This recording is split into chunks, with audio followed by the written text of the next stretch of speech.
Q7118. As standard operating practice, all inbound traffic to an airport without a control tower should continuously monitor the appropriate facility from a distance of A. 25 miles, B. 20 miles, C. 10 miles.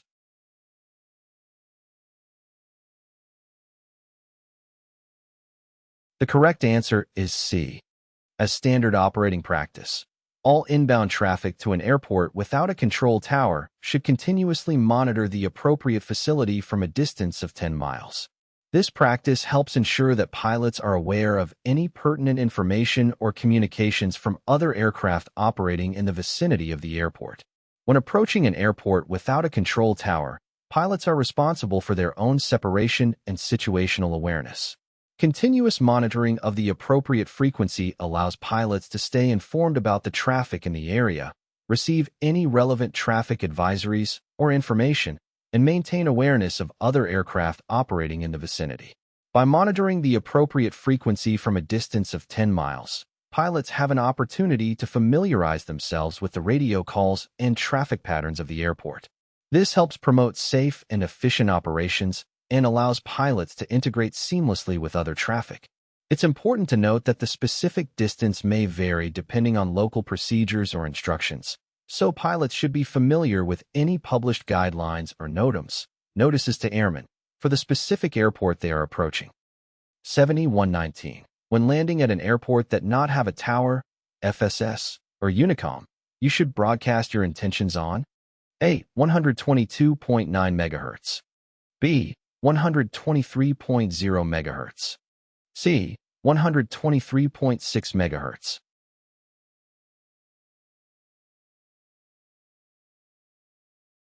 The correct answer is A. When landing at an airport that does not have a tower, flight service station, FSS, or UNICOM frequency available, you should broadcast your intentions on the Common Traffic Advisory Frequency, CTAF, of 122.9 MHz. The CTAF is a designated frequency for pilots to communicate their intentions and coordinate with other aircraft when operating at airports without a control tower or other designated communication service. It allows pilots to make position reports, announce their intentions, and listen for communications from other aircraft in the vicinity.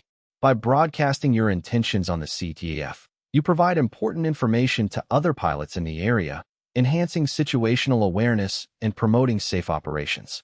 It allows pilots to coordinate their movements, avoid conflicts, and maintain a clear understanding of the traffic situation at the airport. It's important to note that the specific CTAF frequency may vary depending on the region or airport. Pilots should consult aeronautical charts, notices to airmen, or other reliable sources to determine the correct CTAF frequency for the airport they are operating at. Remember to listen carefully to the CTAF frequency, make timely and concise broadcasts, and adhere to recommended communication procedures to ensure effective communication and enhance safety when operating at airports without a tower or other communication services. Q7124. If the aircraft's radio fails, what is the mended procedure when landing at a controlled airport? A. Select 7700 on your transponder, fly in normal traffic pattern, and land. B. Flash your landing lights and make shallow banks in opposite directions while circling the airport. C. Observe the traffic flow, enter the pattern, and look for a light signal from the tower.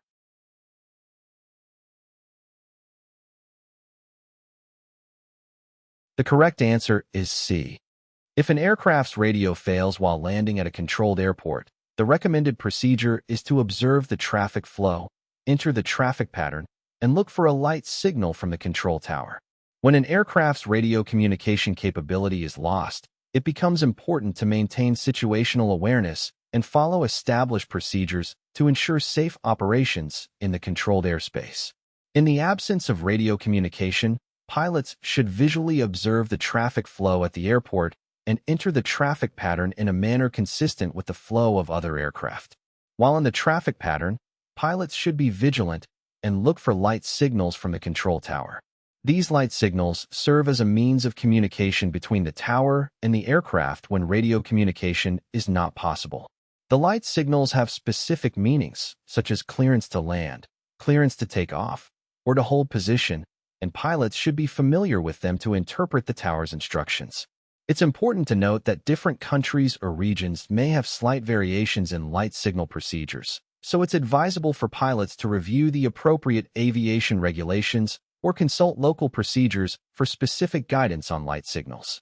By observing the traffic flow, entering the pattern, and looking for light signals from the control tower, pilots can effectively communicate their intentions and safely operate at a controlled airport even in the event of a radio failure. 7109. A series of continuous red lights in the runway center line lighting indicates A. 3,000 feet of runway remaining. B. 1,000 feet of runway remaining. C. The beginning of the runway overrun area.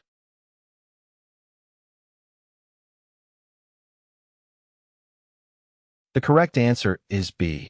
A series of continuous red lights in the runway center line lighting indicates that there is 1,000 feet of runway remaining.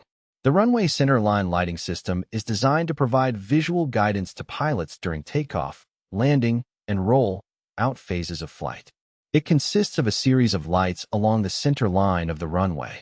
These lights can be white, indicating the usable length of the runway, or red, indicating the remaining distance available for landing or rollout. When a pilot sees a series of continuous red lights in the runway center line lighting, it signifies that there is only 1,000 feet of runway remaining ahead. This visual cue is important for pilots to accurately assess their remaining runway length and make informed decisions regarding landing or takeoff. It's worth noting that the specific distance associated with red lights in the center line lighting system may vary depending on airport and runway specifications. Pilots should be familiar with the lighting systems in use at the airports they operate from and consult applicable charts, airport diagrams, or other relevant sources for precise information on runway markings and lighting. 7111. A military airfield can be identified by A. A white and red rotating beacon. B. White flashing sequence lights, strobes. C. A green and dual-peaked white rotating beacon.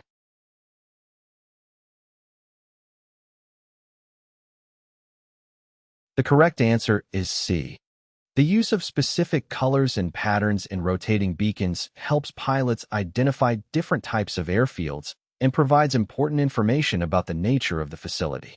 Here are some additional details regarding the identification of military airfields. Green and dual-peaked white rotating beacon.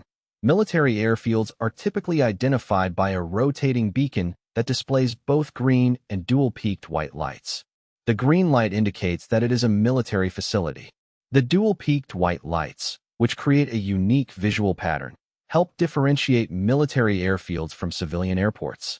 Other visual indicators. In addition to the rotating beacon, military airfields may have other visual indicators. These can include large identification signs, military emblems, or insignias on buildings or control towers, and unique markings on runways and taxiways. NOTAMs and aeronautical charts. The presence of a military airfield is also indicated in aeronautical charts and NOTAMs, notices to airmen. Aeronautical charts provide specific symbols and labels to identify military airfields. NOTAMs may contain information about military operations, restricted airspace, or other relevant details pertaining to the airfield.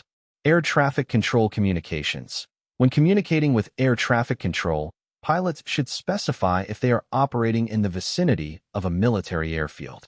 ATC will provide appropriate instructions and coordination to ensure safe operations. Airfield familiarization.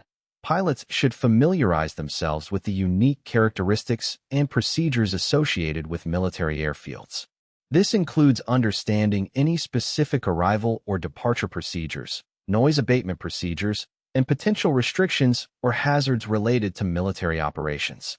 It is important for pilots to stay vigilant, be aware of visual cues and markings, and consult aeronautical information sources for specific details about military airfields they may encounter during their flight.